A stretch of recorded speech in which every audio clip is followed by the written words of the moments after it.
पढ़ेंगे आज के मनन के लिए इब्रानियों 12 अध्याय उसका 28 वचन। इब्रानियों 12 का 28। इस कारण हाँ हम इस राज्य को पाकर हाँ जो हिलने का नहीं हाँ कृतज्ञ हो और भक्ति और भय सहित परमेश्वर की ऐसी आराधना करे जिससे वह प्रसन्न होता है। हम लोग लगातार आराधना का विषय गया सप्ताह भी हमने देखे थे। आराधना का विषय को हम लोग देखते आ रहे कि परमेश्वर की आराधना कैसी की जाए।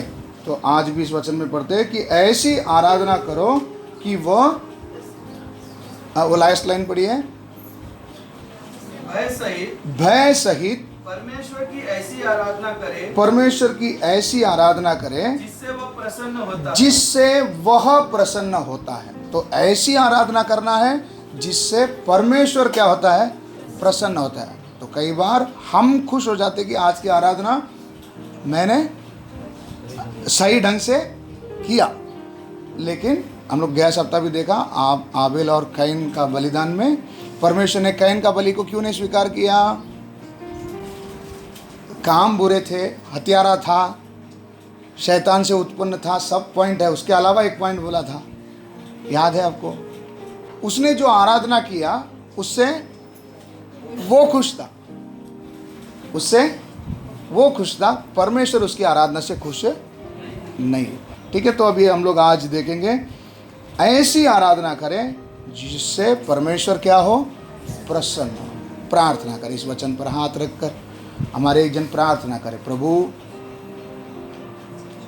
आराधना का योग्य आप है क्योंकि आपने सृष्टि को बनाया, सब कुछ बनाया हुआ आप है। इसलिए सब आदर, सब महिमा, सब प्रशंसा प्रभु जी केवल आप ही का है। जो आपका है उसे हम केवल आप ही को दें।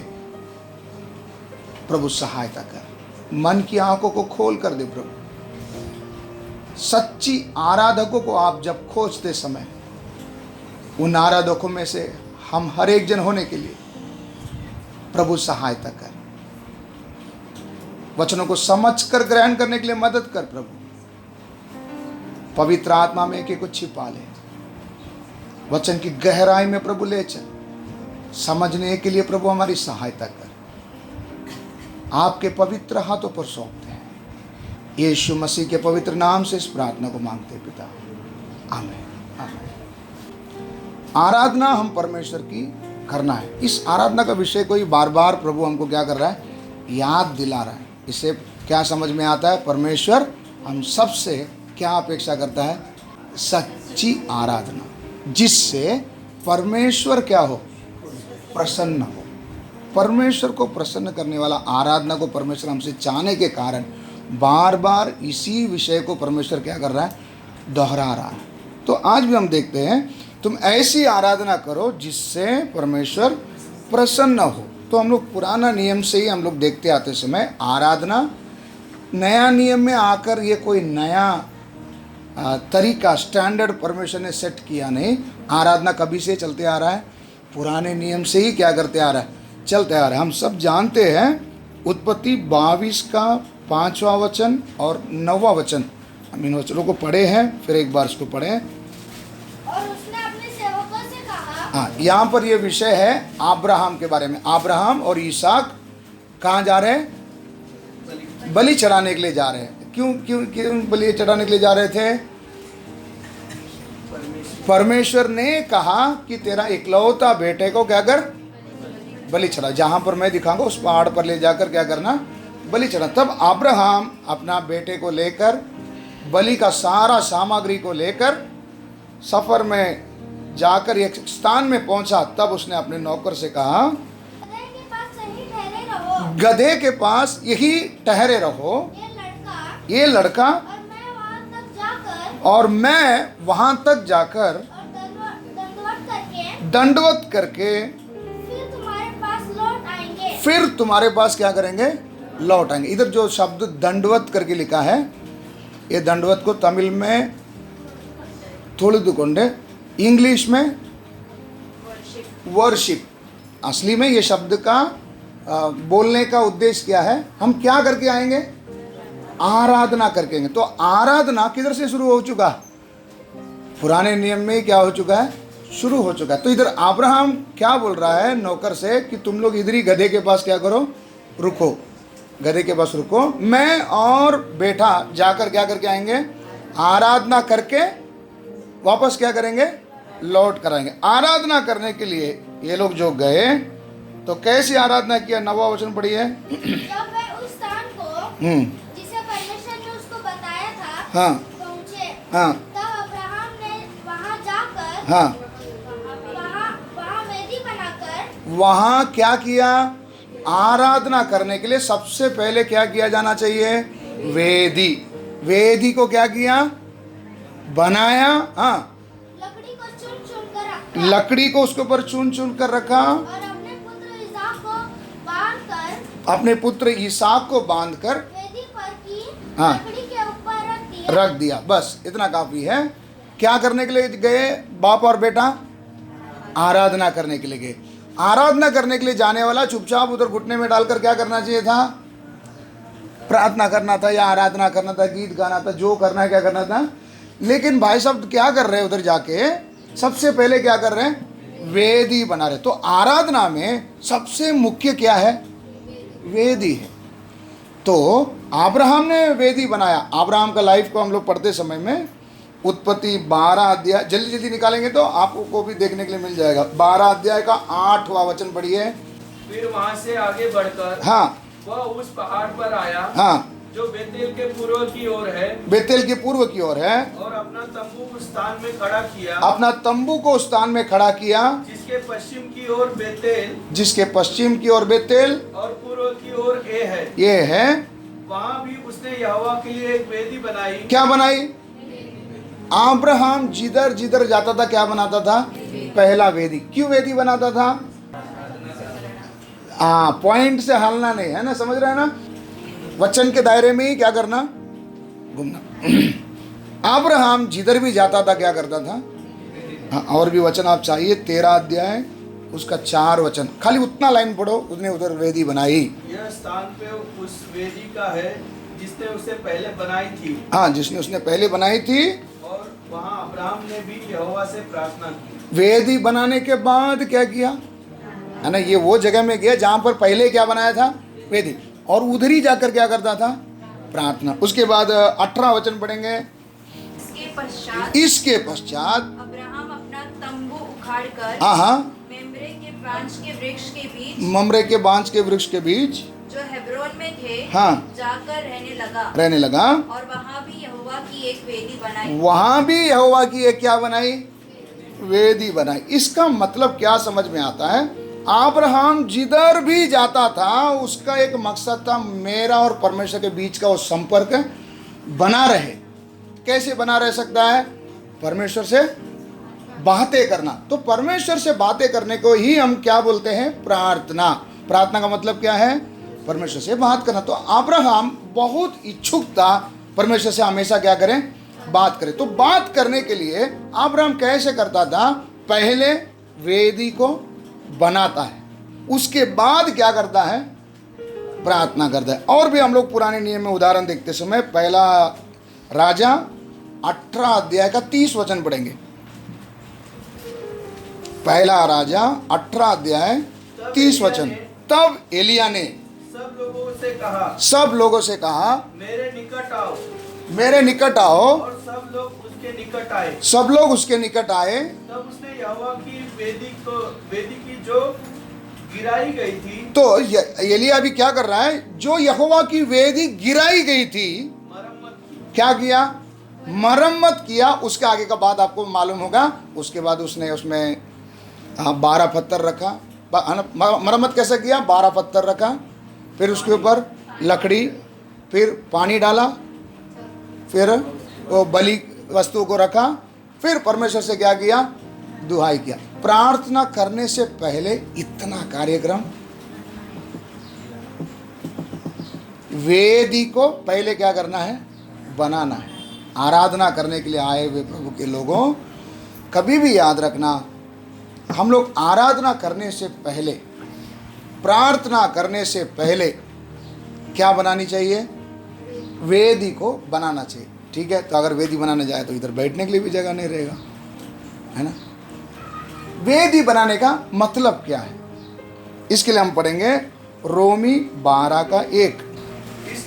इसलिए हे भाइयों मैं तुमसे परमेश्वर की दया स्मरण दिलाकर विनती करता हूँ कि अपने शरीरों को जीवित, शरीरों क्या बोला, मतलब शरीरों, कितने शरीर है आपके पास?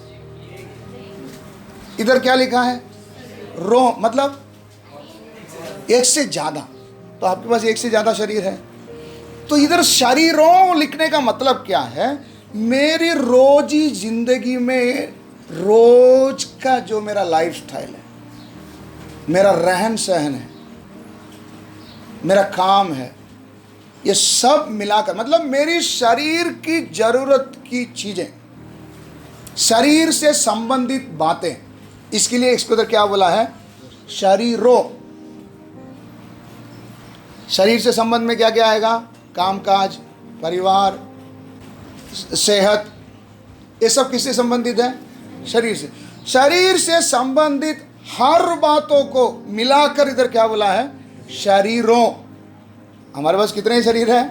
एक। मतलब शरीर से संबंधित सब बातों को, आगे, कि अपने शरीरों को जीवित और पवित्र और परमेश्वर को भावता हुआ बलिदान करके चढ़ाओ। बलिदान करके क्या करो? चढ़ाओ। यही तुम्हारी आत्मिक सेवा, यही तुम्हारी आत्मिक सेवा है। इंग्लिश में लिखा है एक्सेप्टेबल अनटू गॉड। परमेश्वर को ग्रहण योग्य आराधना करने के लिए क्या करना पड़ेगा? वेदी बनाना है। हमारे लिए वेदी क्या है? हमारा शरीर क्या है? वेदी है। क्या है? वेदी है। इस वेदी को एलिया ने क्या किया था? ये वेदी क्या हुई थी? टूटी हुई थी। टूटा हुआ, गिराया हुआ वेदी को एलिया ने क्या किया? मरम्मत किया। मरम्मत करने का मतलब क्या है? क्या क्या कमी कमजोरी है उस सबको क्या किया? जगह पे लेकर आकर, जो चाहिए उसको रखा, जो नहीं चाहिए उसको क्या किया? हटाकर उसको, वेदी को क्या किया? खड़ा किया। वेदी को बनाने के बाद एलिया ने क्या किया? तो हम भी आराधना करने के लिए आए हुए, जब भी प्रार्थना करने के लिए बैठेंगे, पहले क्या बनाना? वेदी बनाना। अगर वेदी बना हुआ है, देख लेना कहीं वो वेदी टूटा तो नहीं है। अगर टूटा हुआ तो क्या करना? मरम्मत करना। फिर क्या करना? इतना समझ में आया? हम लोग स्लो जाएंगे, लेकिन इस बात को समझने की कोशिश करो, नहीं तो कैन के समान कितने बार हमने क्या चढ़ाया? बलि चढ़ाया। कितने प्रार्थना तो कर चुके, लेकिन प्रार्थना का कोई जवाब नहीं। विश्वास से तुम किसी पर हाथ रखोगे, चंगा हो जाएगा, वो तक मेरे में क्या नहीं कर रहा। क्यों? हम सोचेंगे नहीं नहीं नहीं, वो हमारा काम नहीं, वो किस लोग का, सेवक लोग का काम है ना। किसका काम है? विश्वासियों में दिखने वाले चिन्ह, ये तक मुझसे नहीं हो रहा। इसका मतलब वेदी टूटा है। वो बोलने के लिए शर्म आता, दिनेश भाई, वो बोलने के लिए क्या आता है कि मेरी वेदी टूटा हुआ है। टूटा हुआ है तो तेरा ड्यूटी क्या है? खुद बना, उसके लिए कोई मिस्त्री नहीं आएगा। कहां टूटा है, क्या टूटा है, ढूंढ ढांड कर वेदी को पहले क्या करो? मेरी भी प्रार्थना परमेश्वर क्या करेगा? सुनेगा। सुनता क्यों नहीं है? मेरी वेदी टूटा हुआ है और मैं भी चला किधर? आराधना करने के लिए। वेदी टूटने का मतलब क्या है? वेदी क्या है? किसको दर्शाता है? आपका मेरा शरीर। आपका मेरा शरीर परमेश्वर के सामने क्या है? एक वेदी। वेदी का मतलब समझ में आया ना? देखो, घर में मेहमान आया, घर में मेहमान आया तो मेहमान बैठे कुर्सी में, आपने लड्डू बिस्किट सब लेके आके जमीन में रख दिया। ये शोभा देता है? ऐसी करते हैं ना आप लोग। कैसे रहेगी? यही करते हैं हम लोग। किसके साथ? मेहमान के साथ नहीं, किसके साथ?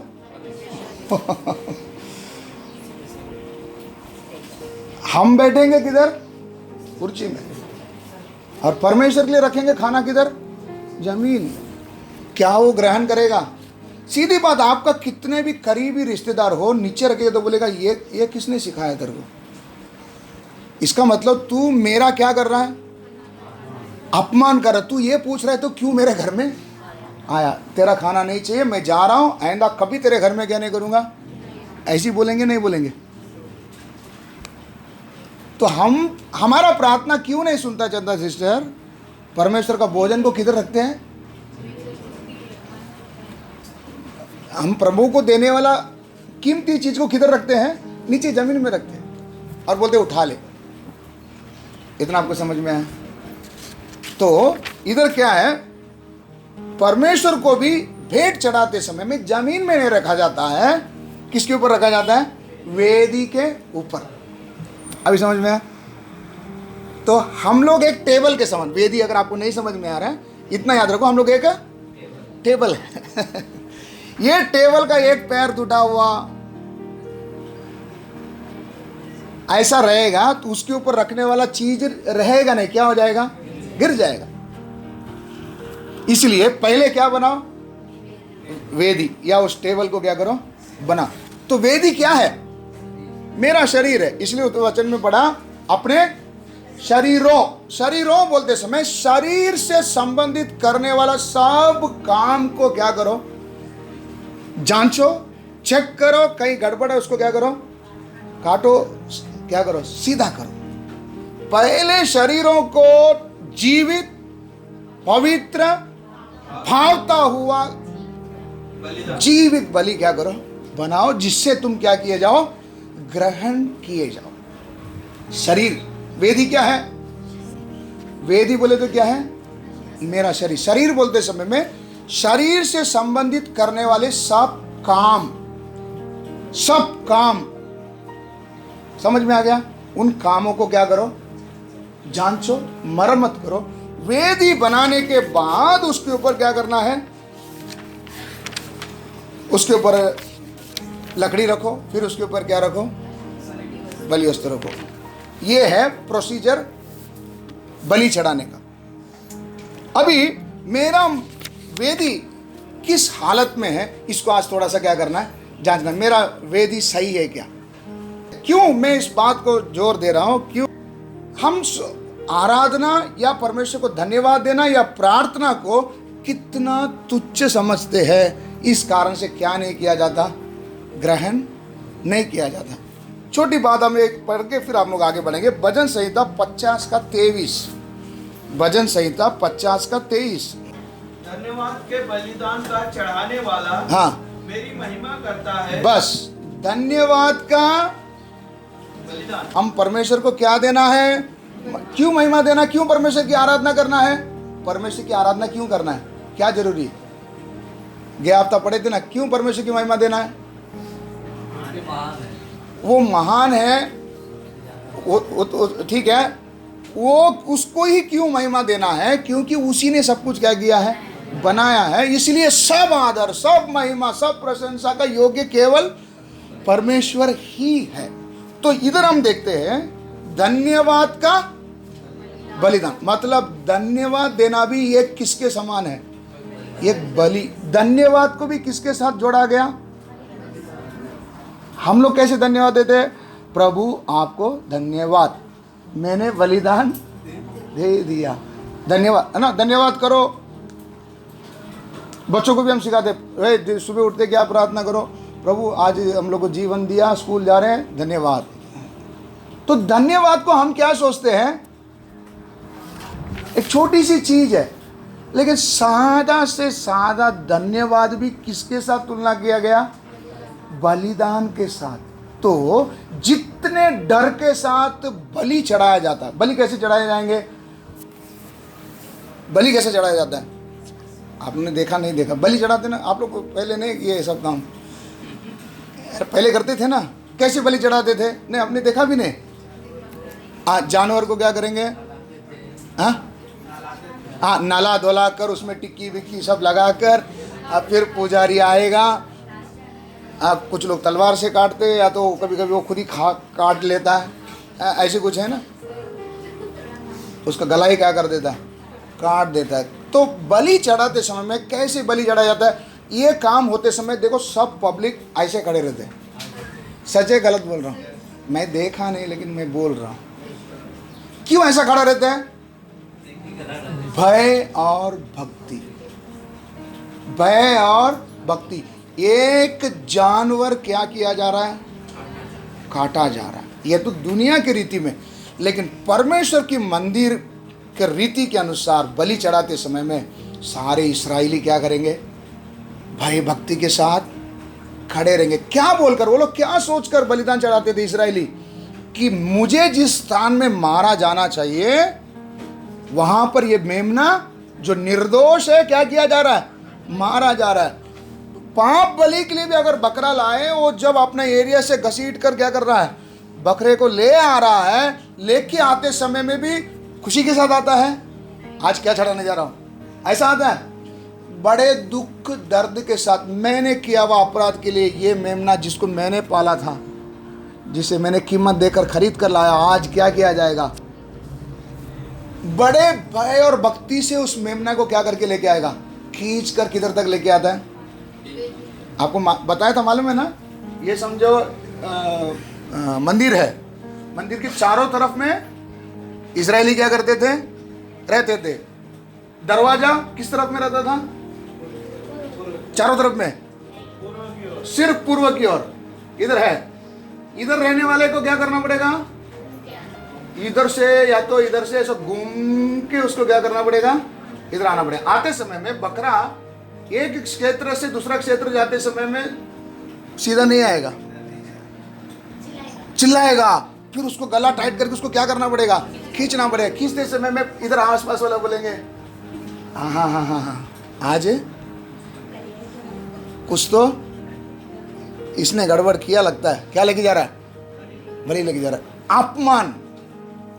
ये बकरा भी नहीं सुन रहा, शायद धूप भी लगता होगा कि खून पसीने के साथ भाई साहब किधर पहुंचेगा।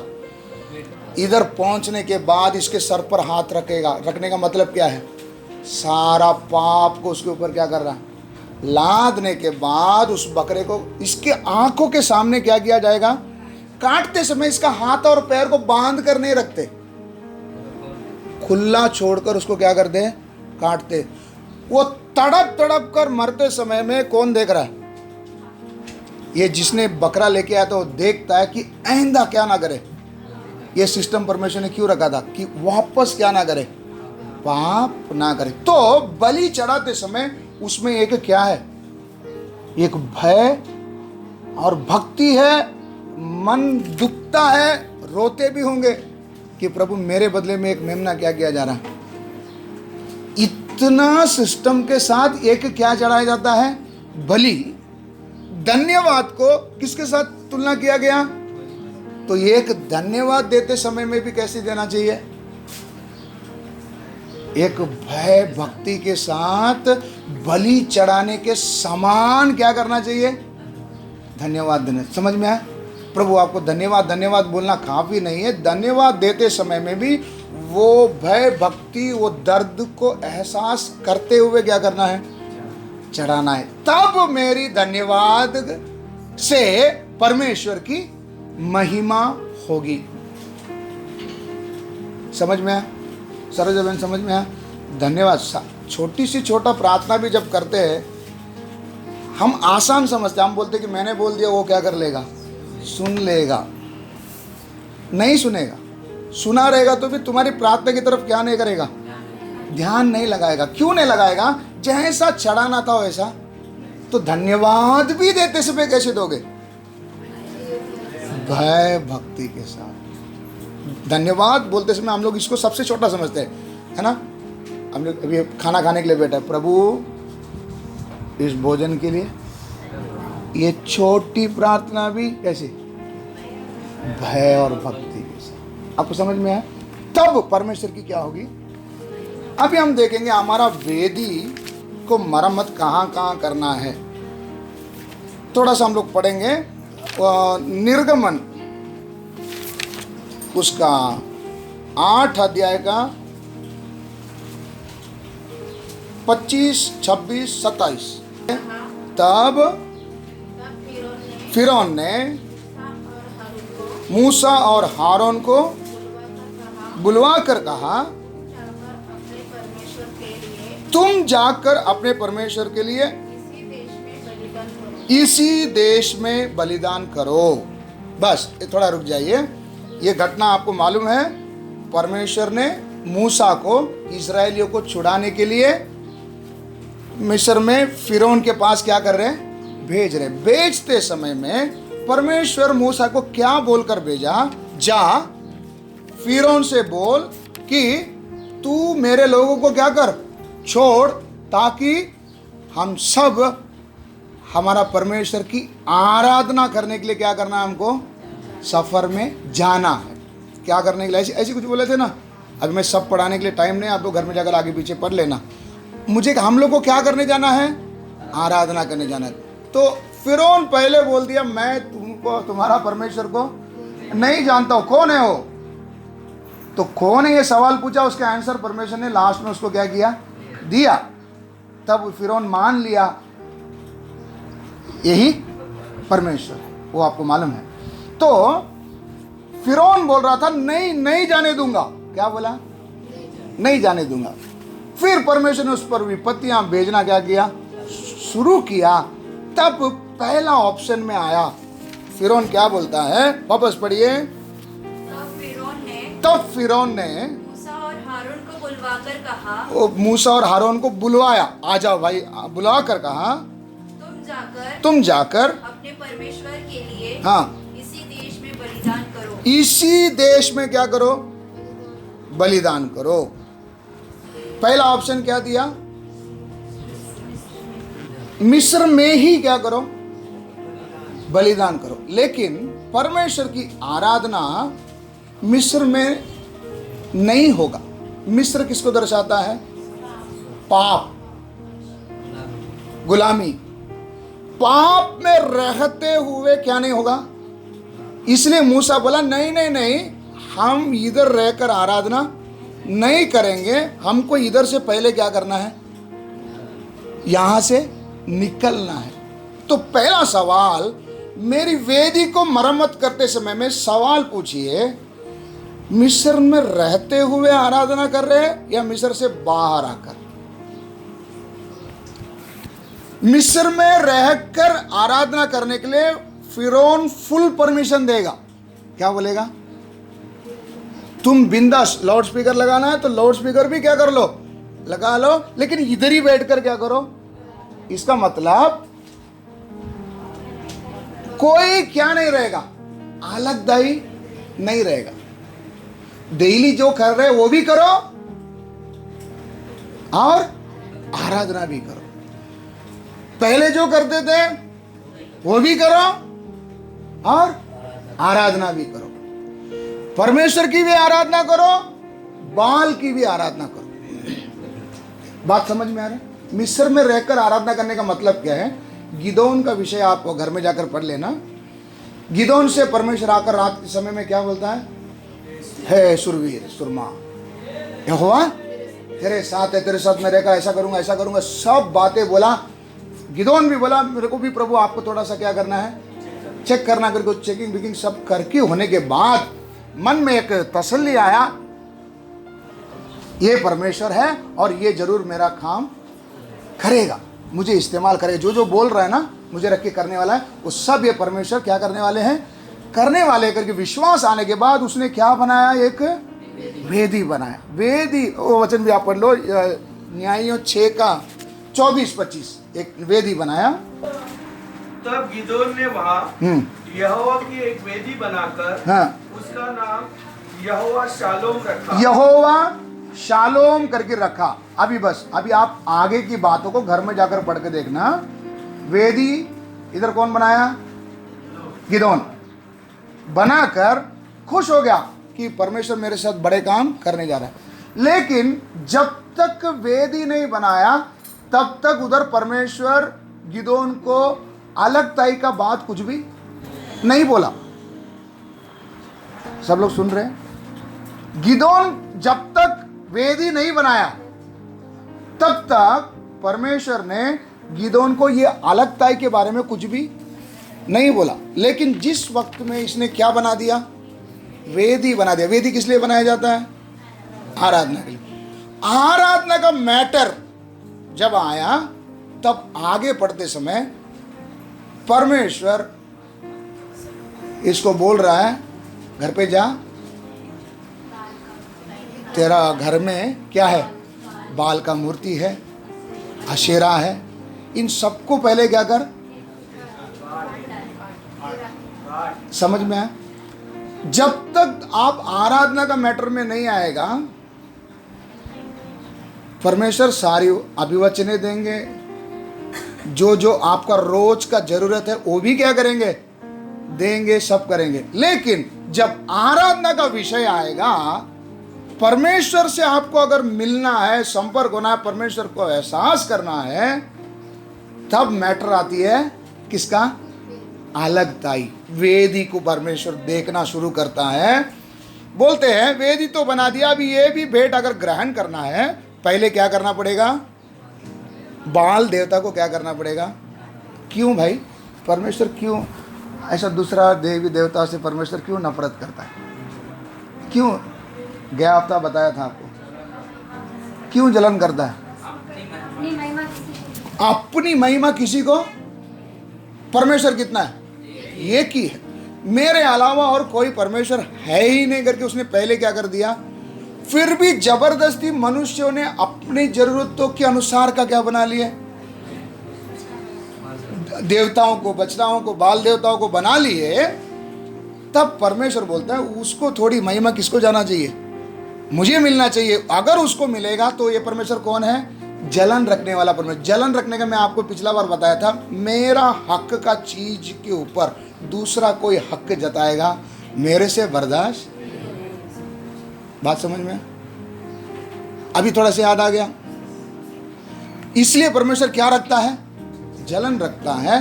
तब बोलता है पहले उस जगह को क्या करो।